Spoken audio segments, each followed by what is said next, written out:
Ram Gopal Varma den నుంచి బయటకు వస్తాడా? విచారణకు హాజరవుతాడా? లేక మళ్ళీ ఏదో ఒక కారణం చెప్పి డుమ్మా కొడతాడా? ఒకవేళ పిఎస్కు హాజరైతే రామ్ గోపాల్ వర్మను పోలీసులు అరెస్టు చేస్తారా? హాజరైతే పరిస్థితి ఏంటి? డుమ్మా కొడితే పరిణామాలు ఎలా ఉంటాయి? Let's watch this story.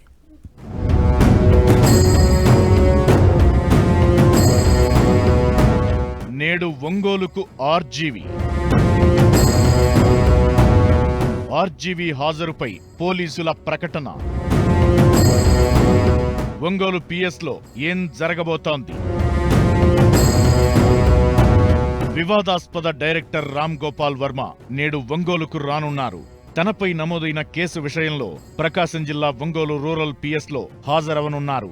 ఇప్పటికే విచారణకు హాజరు కావాలని ఆర్జీవీకి ఒంగోలు రూరల్ పోలీసులు నోటీసులు అందజేశారు. గతంలోనూ నోటీసులిచ్చినప్పటికీ ఆయన హాజరు కాలేదు. ఏపీ హైకోర్టును ఆశ్రయించినప్పటికీ ఊరట లభించలేదు. దీంతో ఇవాళ ఉదయం 11 గంటలకు హాజరవుతున్నట్లు ఆర్జీవీ సమాచారమిచ్చినట్లు పోలీసులు ధృవీకరించారు. విచారణకు హాజరు కావాలని పోలీసులు ఇప్పటికే మొబైల్, వాట్సాప్ ద్వారా సమాచారం అందించారు. వైసీపీ ప్రభుత్వ హయాంలో తీసిన వ్యూహం చిత్రం ప్రమోషన్ సమయంలో చంద్రబాబు, పవన్ కళ్యాణ్, నారా లోకేష్లపై ఆర్జీవీ అనుచిత వ్యాఖ్యలు చేశారు. అనంతరం 2024లో కూటమి అధికారంలోకి రావడంతో ఆర్జీవీపై టీడీపీ కార్యకర్త మత్తన్నపల్లి రామలింగయ్య మద్దిపాడు పిఎస్లో నవంబర్ 10న ఫిర్యాదు చేశాడు. రామ్ గోపాల్ వర్మ తమ పార్టీ నాయకులు, కుటుంబ సభ్యులపై అనుచిత పోస్టులు పెట్టి తమ మనోభావాలను దెబ్బతీశాడంటూ ఫిర్యాదులో పేర్కొన్నాడు. దీంతో మద్దిపాడు పోలీసులు ఆర్జీవీపై 7 సెక్షన్ల కింద కేసులు నమోదు చేశారు. విచారణకు హాజరు కావాలంటూ 41A నోటీసును జారీ చేశారు.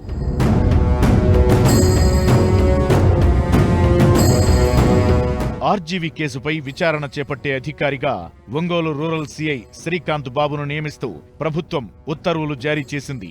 అయితే కేసులో విచారణకు హాజరు కావాలని తొలుత నవంబర్ 19న ఆర్జీవీకి నోటీసులు జారీ చేశారు పోలీసులు.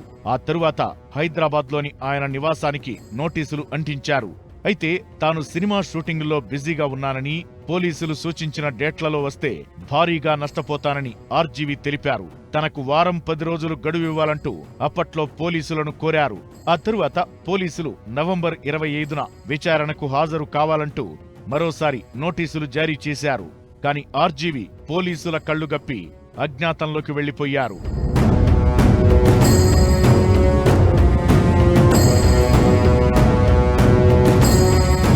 ఆ తరువాత ఎక్స్ వేదికగా పోలీసులపై తనదైన స్టైల్లో విరుచుకుపడ్డారు. తన ఆచూకీ లభ్యం కాకుండా పోలీసులకు చుక్కలు చూపించారు. పోలీసులు 2 సార్లు అవకాశం కల్పించినా ఆర్జీవీ విచారణకు హాజరు కాకుండా డుమ్మా కొట్టారు. దీంతో తనను అరెస్టు చేస్తారనే అనుమానంతో ఆర్జీవీ ఏపీ హైకోర్టును ఆశ్రయించారు. పోలీసులు తనను అరెస్టు చేయకుండా ఉండేలా ఆదేశాలివ్వాలని పిటిషన్ వేశారు. కానీ హైకోర్టు ఆర్జీవీ పిటిషన్ను తోసిపుచ్చింది. దీంతో ఆర్జీవీ సుప్రీంకోర్టులో ముందస్తు బెయిల్ పిటిషన్ దాఖలు చేశారు. కానీ అక్కడ కూడా ఆర్జీవీకి చుక్కెదురైంది. ముందస్తు బెయిల్ హైకోర్టులో అప్లై చేసుకోవాలంటూ సుప్రీంకోర్టు సూచించింది. దీంతో చేసేదేమీ లేక ఆర్జీవీ హైకోర్టులో బెయిల్ కోసం అప్లై చేశారు. ఎట్టకేలకు డిసెంబర్ 10న ఆర్జీవీకి ముందస్తు బెయిల్ మంజూరు చేసింది హైకోర్టు. కానీ పోలీసుల విచారణకు సహకరించాలని కోర్టు సూచించింది. ఈ నేపథ్యంలో ఆర్జీవీకి మరోసారి మద్దిపాడు పోలీసులు నోటీసులు జారీ చేశారు. అయితే ఫిబ్రవరి 7వ తేదీన హాజరవుతానని పోలీసుల నోటీసులకు ఆర్జీవీ సమాధానం చెప్పారు. దీంతో ఇవాళ ఉదయం 11 గంటలకు ఒంగోలు రూరల్ పిఎస్కు రానున్నారు ఆర్జీవీ.